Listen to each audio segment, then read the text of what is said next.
work on Labor Day, even though it's a public holiday. Yeah. Yeah, Labor Day is normally a weekday, isn't it? Yeah. Yep, so that's I know that, yeah, I know you only get the day, and you still get paid time and a half if you work public holiday, but you don't get the week, but you don't get the day.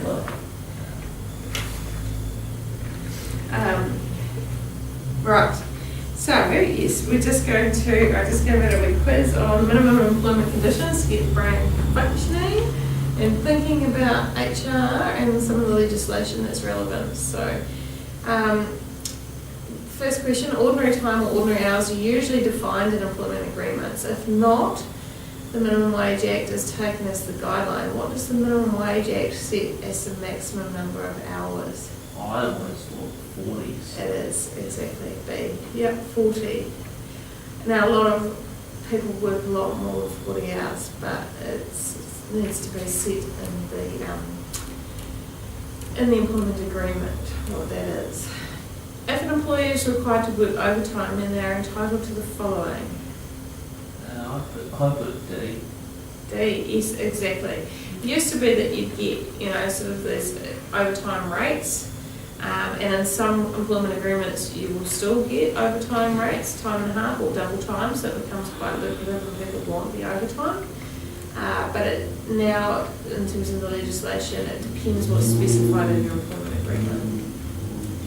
In regards to the breastfeeding employees at work, this was a legislation change that came out. I can't remember exactly when, but sometime in the last 5-6 years, I think. I think it was, yeah, but the other one I put C. C. Yes, that's correct. Employers must provide appropriate facilities and breaks for employees who wish to breastfeed in the workplace. You can use your current paid breaks, like your morning and afternoon tea breaks, and unpaid, like your unpaid lunch break. You can use those current breaks to breastfeed, but if you need more breaks than that, those breaks are unpaid, essentially, but they have to give you those breaks if you need them. In the Employment Relations Flexible Working Arrangements Amendment Act, if you're given, employees were originally given the right to ask for flexible work arrangements on what grounds? D. D, yeah, that's correct. They had to have caring responsibilities and have worked for at least 6 months. Now, it then did change. Now you have to have worked for at least 6 months, but you can ask for flexible work practices for any sort of reason. Sometimes it's like sporting or religious or whatever. But the employer doesn't have to give you the flexible work arrangements. What about the Equal Pay Act? True. True, false. Is it true? It's false. So the Equal Pay Act sets out the requirement for employers to remunerate employees equitably regardless of gender. Okay? But it doesn't, the ethnicity, religion, marital status, that's covered by the Human Rights Act. So it's a tricky question.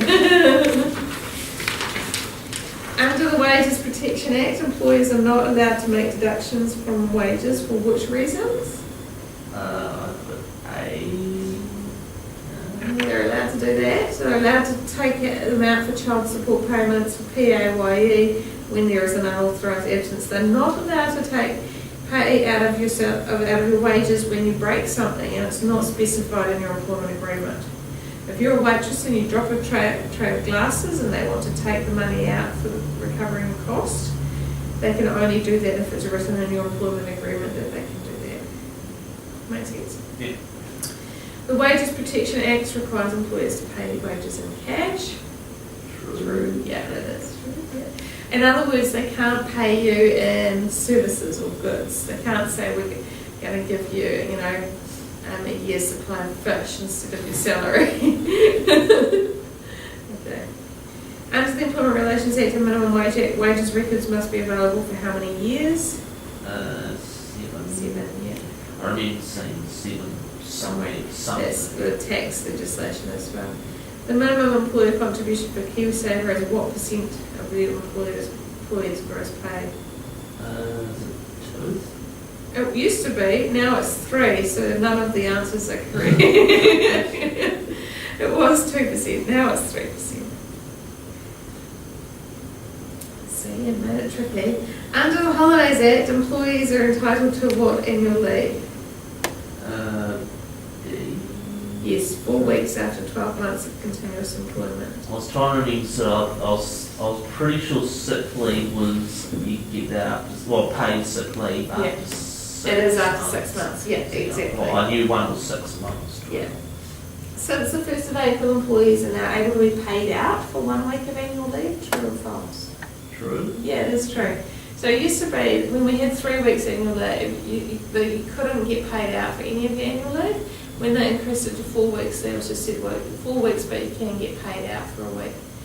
But the reason why you're not allowed to get paid out is because annual leave is a need to protect health and well-being. People need a break from work. So we can't just pay them out for the annual leave because then employers will use that.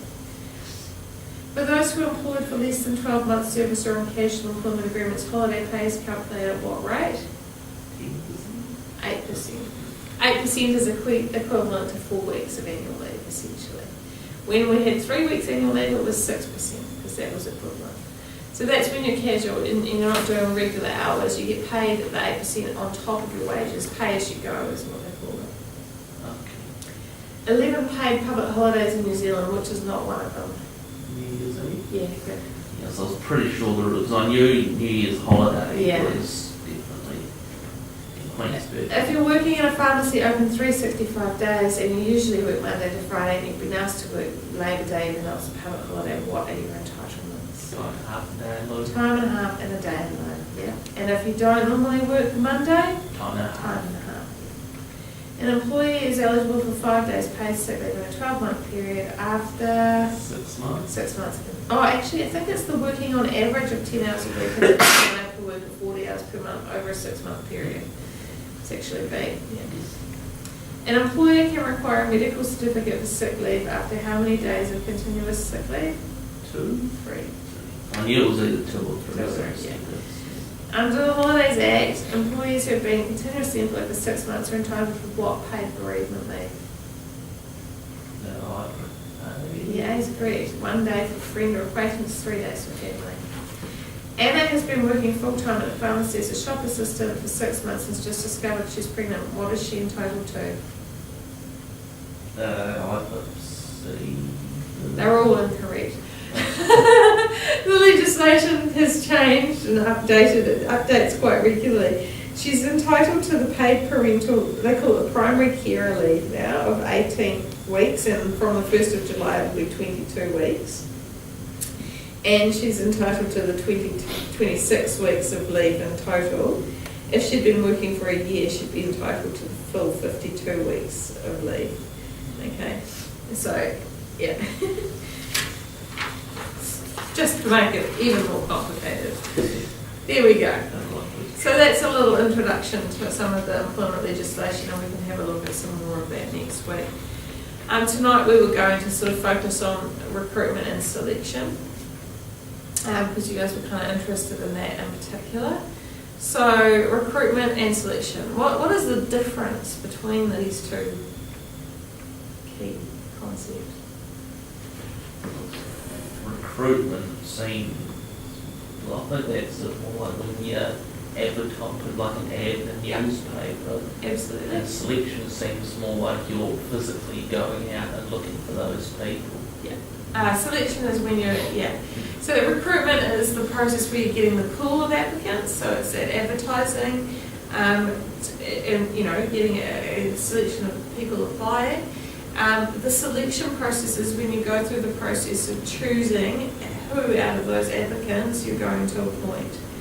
Okay, so selection is checking the knowledge, skills, abilities, qualifications and experience of the people who have applied against the job requirements, and then making a decision, an appointment decision or not, as the case may be.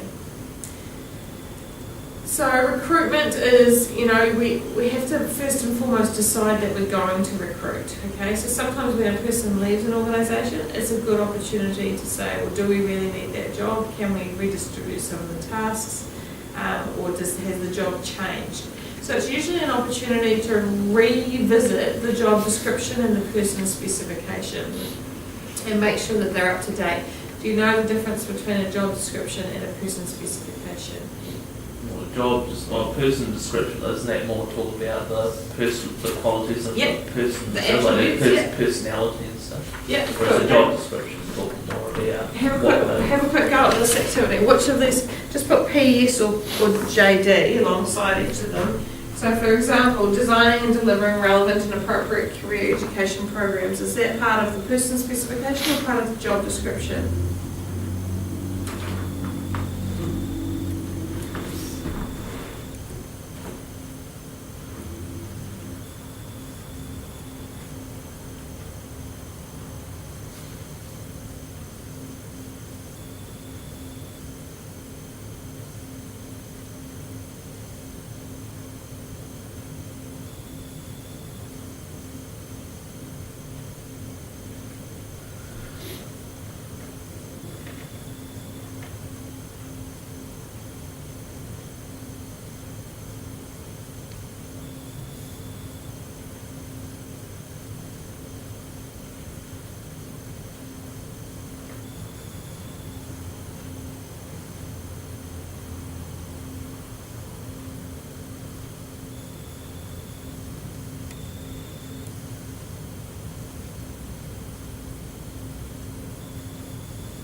Yeah.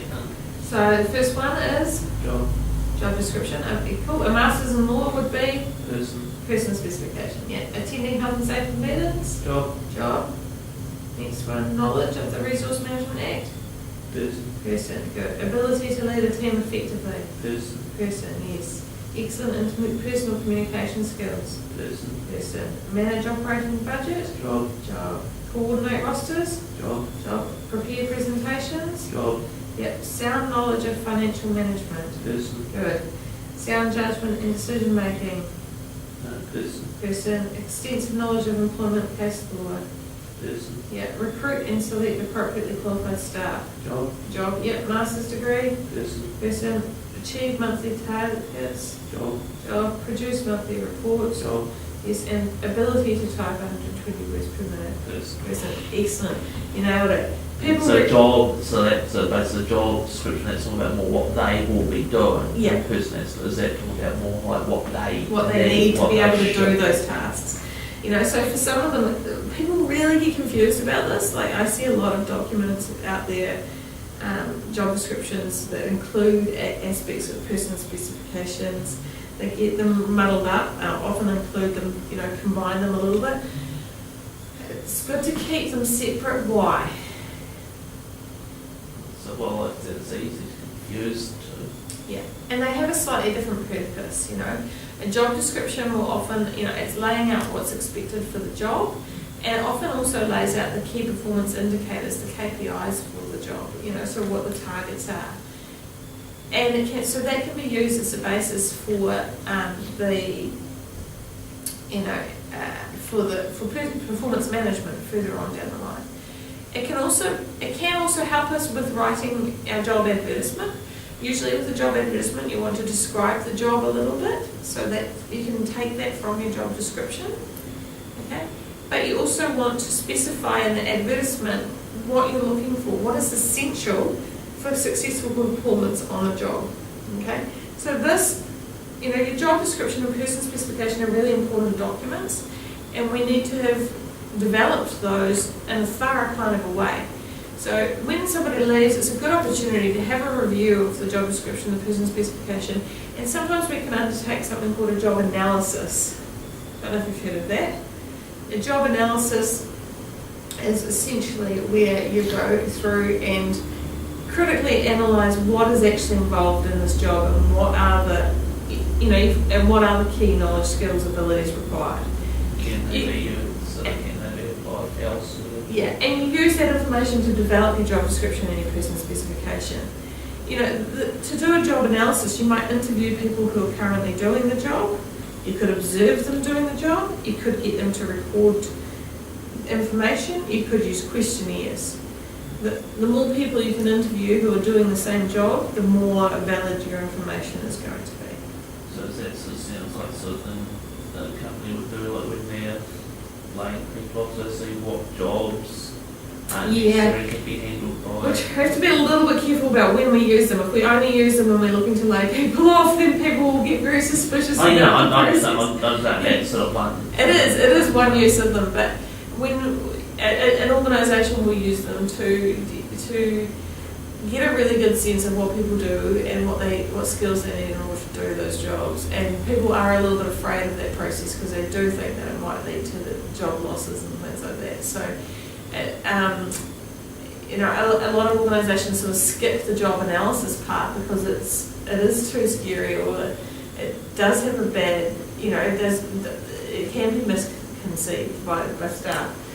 So it's about making sure that people are aware of the need for job analysis, making sure we know that it's an important part of the HR process, that we have to analyse that job in order to get a good understanding of what's required so that we can advertise effectively and recruit the right person for the job.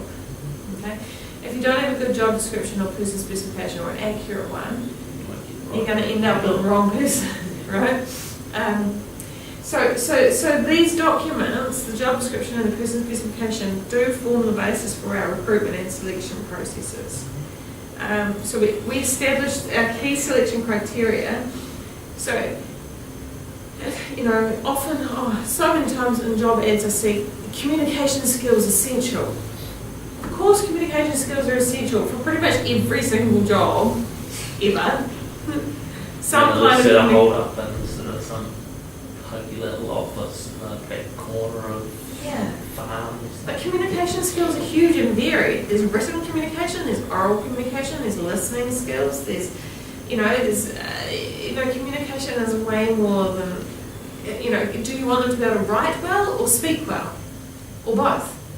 Do they need to be able to present to a group of people, or do they just need to be able to have one-on-one interactions that are effective? So, and it's such a, so if you're going to choose 5 selection criteria on which to select somebody, you want to make sure that those 5 selection criteria are really important to the job, right? So what if you were writing a selection criteria for a tutor for the Polytech? What criteria would you put in place? Well, sort of verbal communication would be obviously. Yep. An ability to get people to listen to you. Yeah. Obviously knowledge of Subject matter. it's a knowledge of subject matter. Yeah. And sort of ability sort of to inspire your students to excel. Yeah. Good. Okay, that's a good one.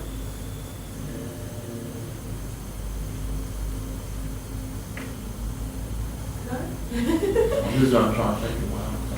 It's hard, eh? I know, it's really hard off the top of your head. Without doing a thorough job analysis, it's quite tricky. But I can probably tell you, something like, ability to present information in a logical, rational, or comprehensive manner, or whatever. Subject matter expertise.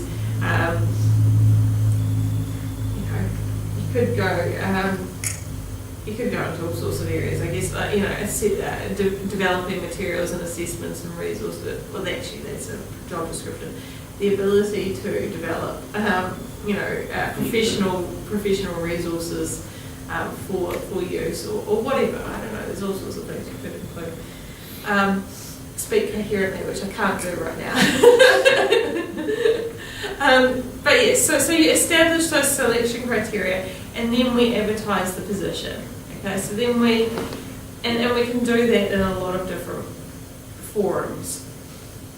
Firstly, we can look internally, so we could actually recruit from inside the organisation. What would some of the advantages and disadvantages be of internal recruitment? Well, the advantage would be that someone's inside the company's got the knowledge to perform a sort of higher role and they sort of already have some understanding of how things work in the company and they sort of be. Yeah. But of course, if you're not looking outside the company, then you're sort of limited to who you can pick from. Yeah.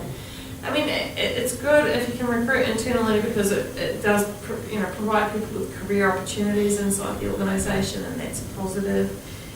And they already have all that organisational knowledge, so you don't have to train them from scratch, so that's fantastic.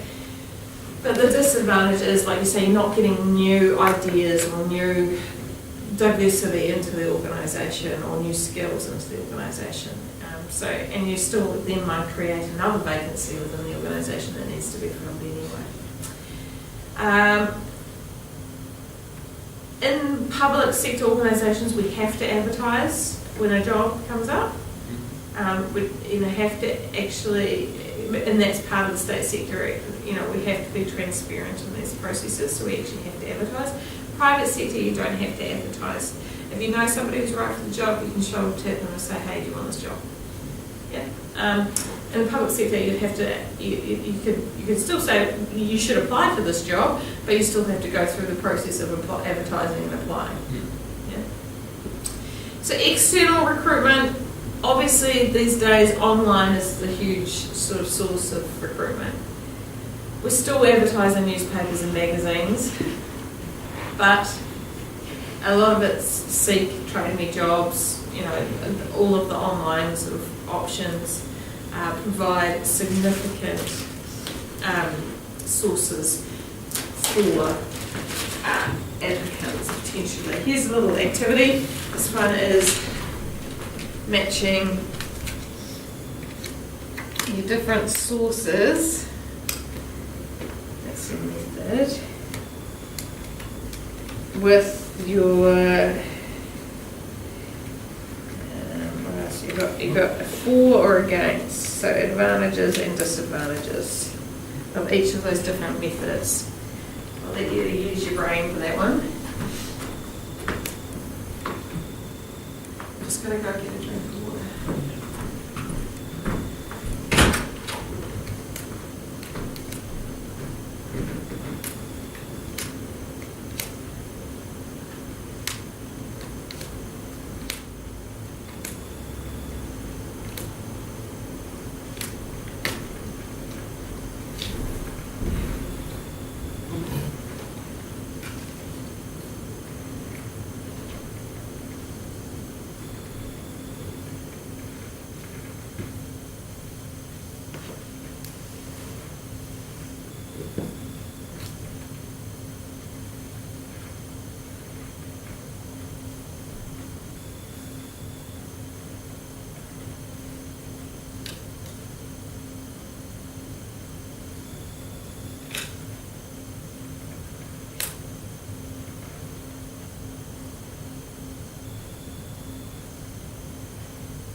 against, really. Exactly. Like the sort of against for internet, so it says only targets internet users. That'd be hardly been against for, say, newspaper. Yeah, exactly. Yeah, so that gives you a bit of an idea of the advantages and disadvantages of the different recruitment options that are out there. You know, I mean, there's more and more in terms of what technology can offer in that process for us. So, you know, so when people apply, a lot of places obviously have the online application forms or even a paper form that you fill in, as well as ask for a copy of a CV. Now, the reason that we get the application forms is so that we make sure we have consistent information, so we're comparing apples with apples essentially. So we're actually making sure that you know, we have got all of the information and we've signed off. There's usually some kind of disclaimer about privacy and how we're going to store the information and those sorts of things in there as well. And they get very complicated, like a lot of employers are asking quite detailed information these days. So they have to be mindful of some of the legislation when they're asking that. So obviously, you know, Human Rights Act, we can't discriminate based on gender, pay, gender, marital status, family status, religious status, those sorts of things. But we can ask for ethnicity or date of birth if we're collecting that in order to report on our equal employment opportunity requirements. So if we're an equal employment opportunities provider, we can actually, you know, ask that information and report on that. But we're not using that information as a basis for making a selection decision. We have to be quite careful with that. But yes, so our candidates apply, we might end up with a stack of, well, it varies, doesn't it? You know, we might get no applicants, or we might get 100 applicants. And that's where the writing of the job ad itself is really important. So making sure that it's specific enough that we're targeting the right people, but that it's not so specific that we rule out people who should actually apply. Because what happens when you read an advertisement for a job? You decide whether or not you meet those job requirements and whether you can do that and whether you can apply, don't you?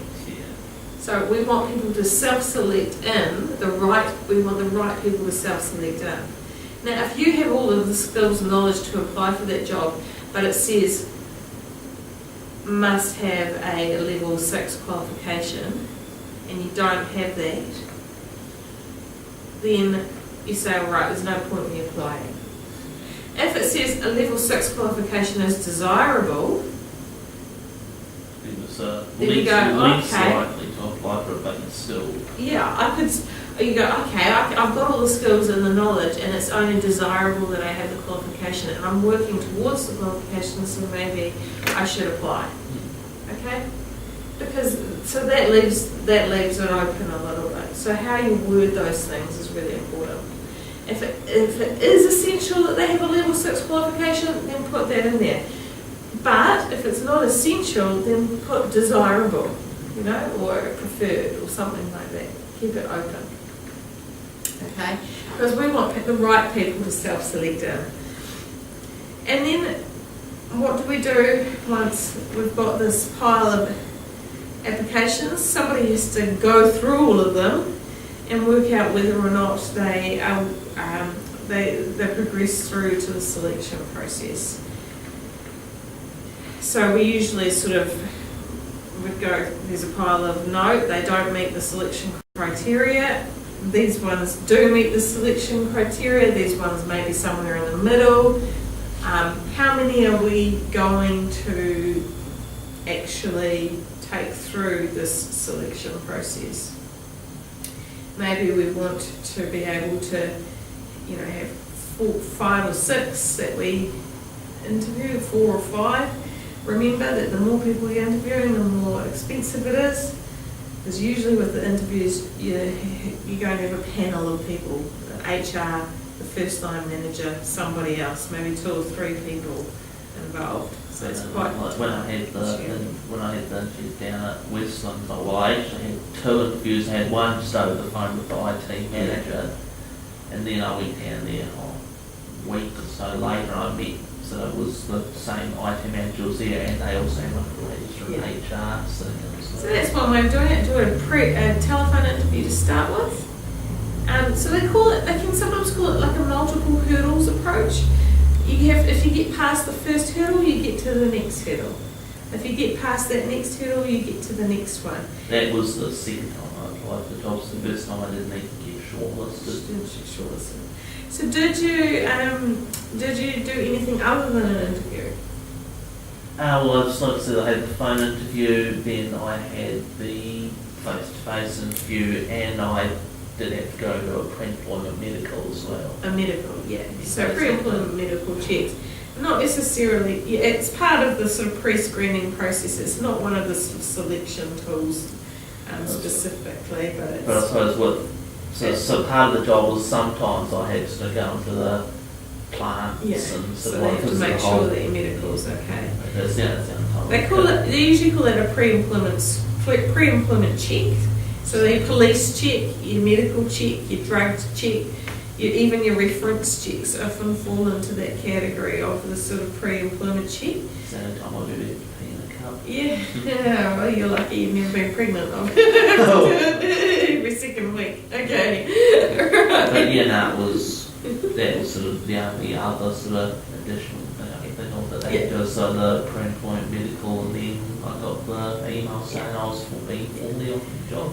In New Zealand, we do have a real reliance on interviews, as you know, and people expect to be interviewed for the job. It's kind of got, that's what we expected to do to get the job, is to go to a job interview. But there are lots of other tools that we can use to actually increase the reliability of the information that we're collecting. So we can use things like, we'll talk about different types of interviews. Psychometric testing. So that's where we do tests of general mental ability, or verbal and numerical reasoning.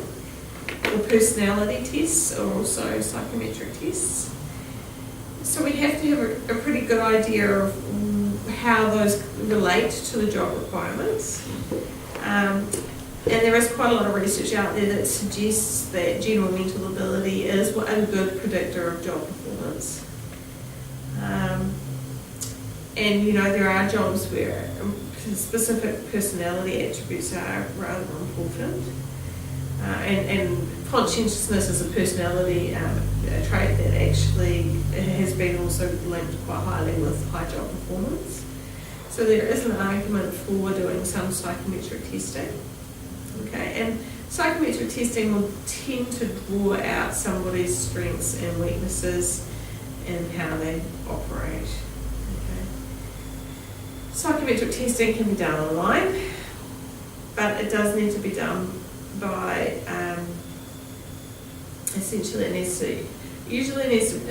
psychometric test needs to be administered and scored by registered psychologists typically. Okay. There's some tools that you can use if you're an HR manager or HR level.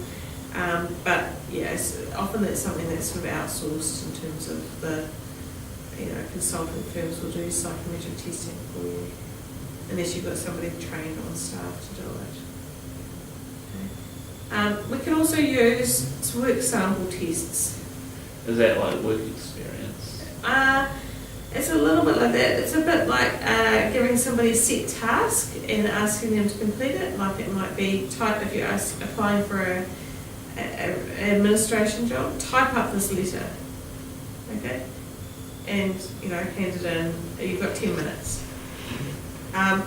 If you wanted to be a tutor at the Polytech, your usual work sample test is prepare a 10-minute or a 15-minute class session and deliver it to the selection panel.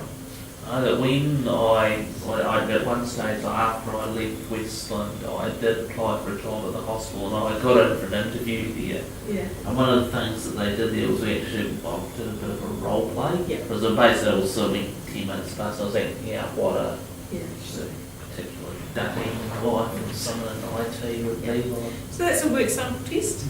Sometimes they call them in-basket exercises or in-tray exercises. So like this task lands in your inbox or your in-tray and you have to do it. it just depends on the job. But if you think about it, you know, me doing an interview and telling a selection panel that I'm a great tutor is different to me standing up in front of a selection panel and presenting a teaching session. You know? You need to be able to back it up. You need to be able to back it up. So behaviour, like actual behaviour, is quite a good predictor of performance. Work sample tests are quite a good predictor of job performance. Reference checks are not a good predictor of job performance. Calling up somebody's previous manager and asking them how good they were. Previous managers don't necessarily tell you the truth for starters. Often they might be keen to see the back of somebody, so they tell you that they're great so that they can get rid of them. Or they want to hold on to them, so they tell you that they're awful. Or they sort of don't like, or they just don't like you, which so that's, I think, after I originally left Seed in 2016, there was something that I applied for. Yeah. And when I put down see this reference for them, do you give permission for us to contact them? I put no for personal reasons, because the manager, the lady who was manager at the time, I think I said in the past, she was...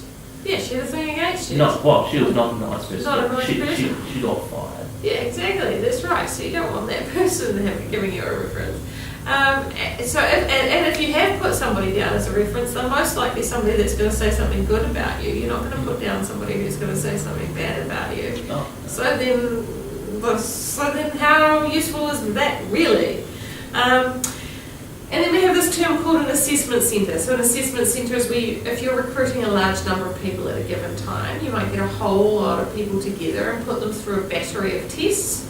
So you might do role plays, interviews, group tasks, psychometric testing. You do a whole lot of stuff all together, and then you might make some decisions as a result of that. The really key point with any of these selection methods is validity and reliability. So validity is about, what does the selection tool actually measure? Is it measuring the right things? If we're trying to measure communication skills, like, does the interview measure communication skills? Yes, it does. We're kind of measuring how well somebody can talk and present themselves. Does an interview measure how valid is an interview in terms of measuring typing skills?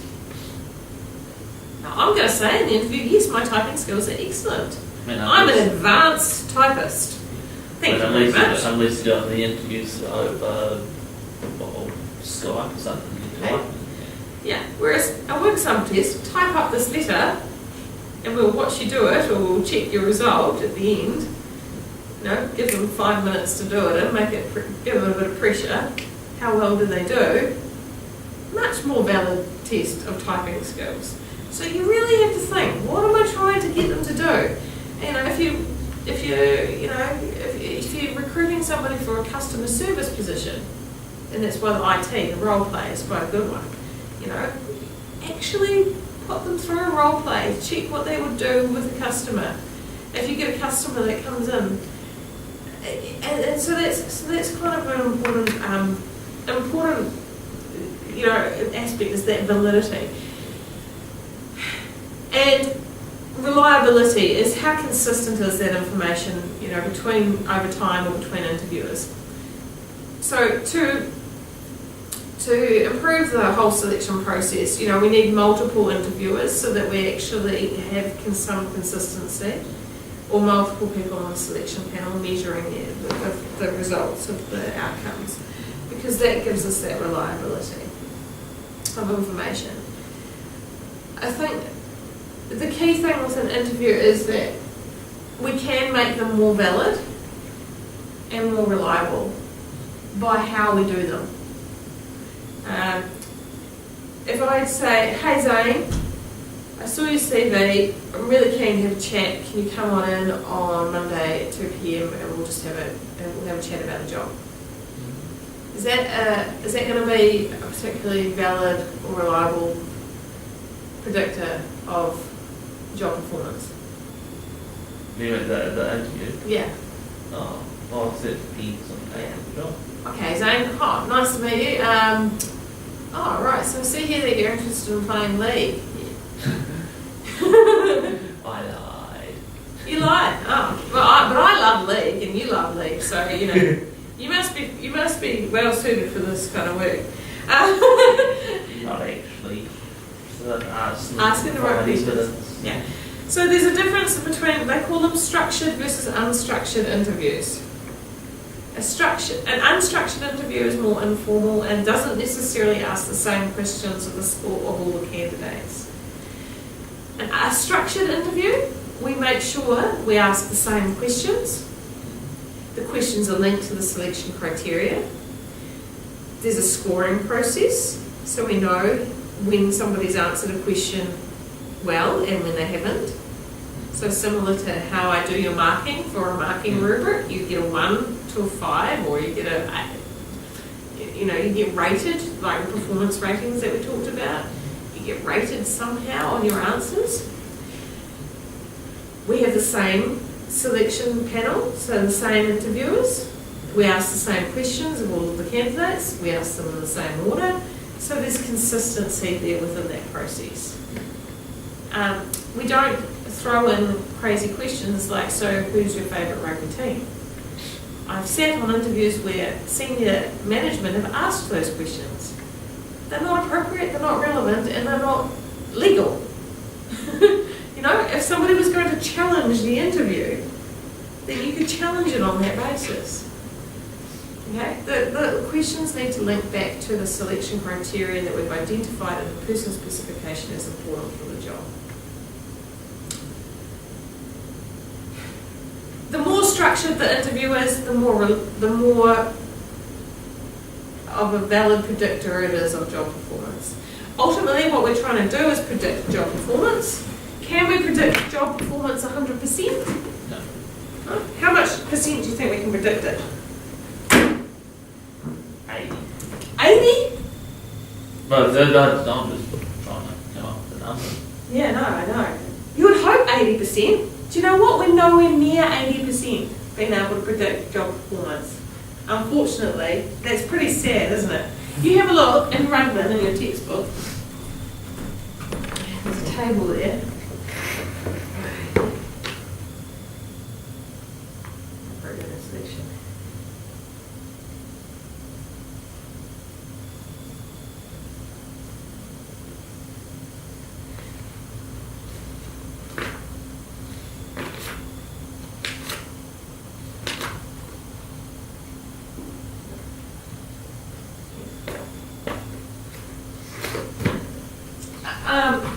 Essentially, if you've got 100% predictive validity, we call it R equals 1.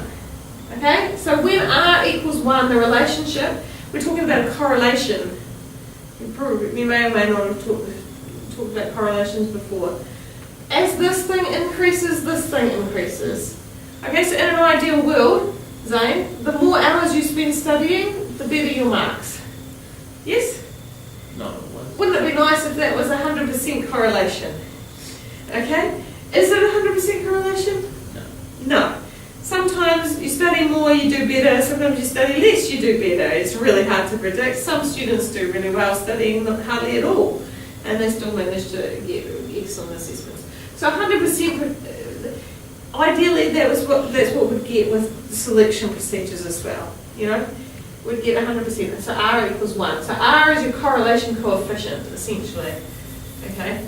So an R of 1 means that you're 100% predicting this.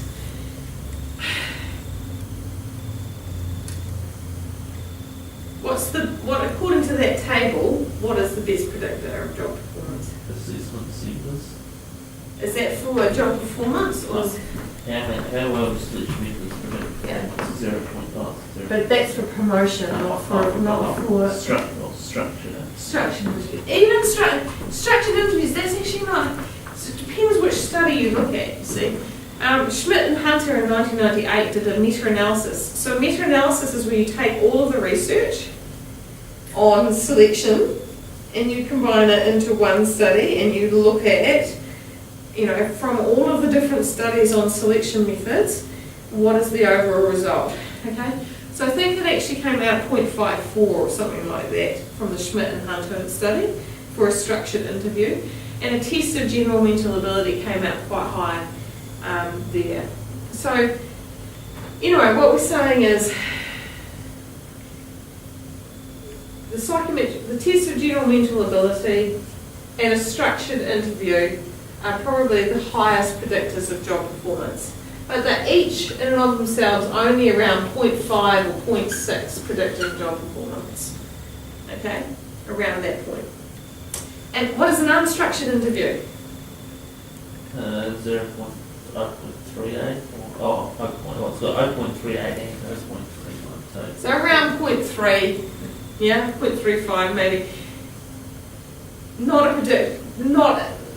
That means your line might look like that, you know, rather than like that. So it's not a particularly good predictor of job performance. We're not necessarily able to say that, you know, doing an unstructured interview is going to be able to tell us that this person's going to be good at a job.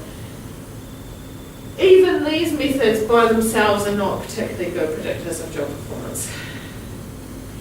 So I suppose it's, well, you got to have all these different solutions. Good, so that's why we use more than one method.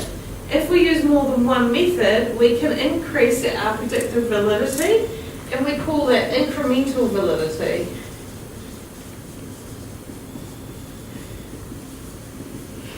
Unfortunately, we can't just go, okay, we'll add how much is a work sample test?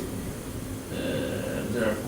Oh, 0.55. We can't just add a work sample test and a structured interview and make that 100% predictive validity. It doesn't work like that. Because those two things are measuring some of the same stuff. Okay? So if you do a work sample test and a structured interview, you might get your predictive validity up to 0.7, maybe 0.8 if you're lucky. Okay, but we're only adding that's the incremental part, we're only adding an incremental part to the overall predictive validity. We never really get to 100% predictive validity when it comes to selection methods. It's pretty much impossible. If it was possible, we wouldn't make bad selection decisions. But we can improve our selection decisions by using multiple methods, by making sure our different methods are linked back to our selection criteria, by making sure our selection criteria are based on a thorough job analysis or understanding of what's actually required for the job. Makes sense? And that's it in a nutshell. There's a lot more to it. There's a lot more to it, but that is, you read the textbook if you're interested. You can go into this in quite some depth. But I ran out of steam and we ran out of time. Yeah. And any questions? No. So what are we going so Nick, what are we going to be covering? Employment? You want to do some stuff on employment legislation? Yeah. Up to you. I mean, this is free time really now, but yeah. Sounds good. We'll do some stuff on employment legislation next week. Yeah, I'm still trucking along with your assignments. I've noticed that you've got all of your course forum posts done. I noticed that one, the last one I was talking about, the 3 questions.